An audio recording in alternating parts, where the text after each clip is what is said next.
இந்த அத்தனை நாசகார வேலைகள் அல்லது போதை வஸ்து கடத்தல்களில் பல தமிழர்களை பயன்படுத்தி இருக்கிறார்கள். இதில் நீங்கள் அவதானிக்க வேண்டிய விடயம், இனிய பாரதியும் கூட பெரும் தொகையான கஞ்சாக்களோடு மன்னார் பகுதியில் இருந்து வருகின்ற போது ஒரு கைது நடவடிக்கையில் சிக்கினார். அப்படியாயின் இனிய பாரதியும் இதில் இழுத்து வரப்படுவாரா? இனிய பாரதிக்கும் இவர்களோடு தொடர்பு இருக்கிறதா? உங்களில் பலருக்கு கோபம் வந்து விடுகிறது. இவ்வாறான தொடர்புகள் அல்லது இவ்வாறான விடயங்கள் தொடர்பில் சந்தேகங்களை எழுப்புகின்ற போது நீங்கள் பலர் கோபப்பட்டு விடுகிறீர்கள். நீங்கள் இதனை கூறுவதற்கு என்ன தரவுகள் இருக்கின்றது என்று. இனிய பாரதி மன்னார் பகுதியிலே கஞ்சா எடுத்து வருகின்ற போது கைது செய்யப்பட்டார். அதன் பின்னர் மட்டக்களப்பு மாவட்டத்தில் இருக்கக்கூடிய களுவங்கணி பகுதியில் இருக்கக்கூடிய கடற்பகுதியிலே பல போதை வஸ்துக்கள் கைமாறப்பட்டிருக்கின்றன. அந்த விவகாரங்களிலும் சிலருடைய பெயர்கள் பரிமாறப்படுகிறது. எனவே இந்த கைது நடவடிக்கைகளுக்குள் பல தமிழர்களும் உள்ளடங்க போகிறார்கள் என்பது மட்டும்தான் உண்மையாக இருக்கின்றது. சில அரசியல்வாதிகள் தொடர்புபடுவதற்கு வாய்ப்பு இருக்கின்றது.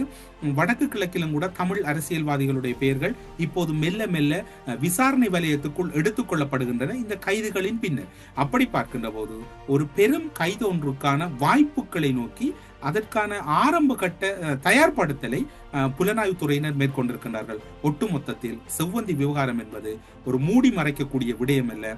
அது மட்டுமல்லாது செவ்வந்தி என்பவர் சென்று 10 வருடங்கள் ஆகவில்லை. செவ்வந்தியினுடைய தோற்றத்தை பாருங்கள். ஒட்டுமொத்தமாக தோற்றம் மாறி இருக்கிறது. இந்த தோற்றம் மாறியது என்பது இயற்கையாக மாறியதா அல்லது போலீசார் கூறியிருக்கின்றார்கள் அவருடைய தோற்றம் தொடர்பில் அது செவ்வந்தி என்பதை உறுதிப்படுத்தி இருப்பதாக இலங்கை போலீஸ் துறை கூறியிருக்கிறது. இந்த தோற்றத்தை மாற்றியது இயற்கையா அல்லது இது தோற்றம் இயற்கைக்கு முரணாக செயற்கையாக மாற்றப்பட்டதா?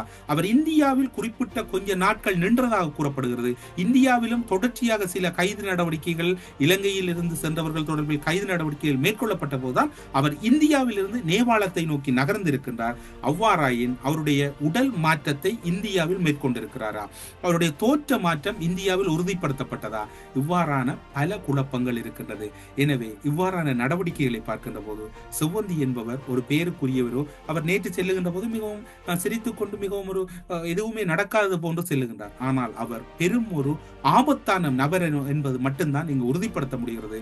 அவருடைய போலீசார் கூறுவது போன்று அது செவ்வந்தியாக இருக்கின்றது. ஆனால் அவருடைய தோற்றத்தை மாற்றியதன் பின்னணி என்ன? அந்த அவருடைய புகைப்படத்துக்கும் அவருடைய தோற்றத்துக்கும் தொடர்பு இல்லாமல் இருக்கின்றது.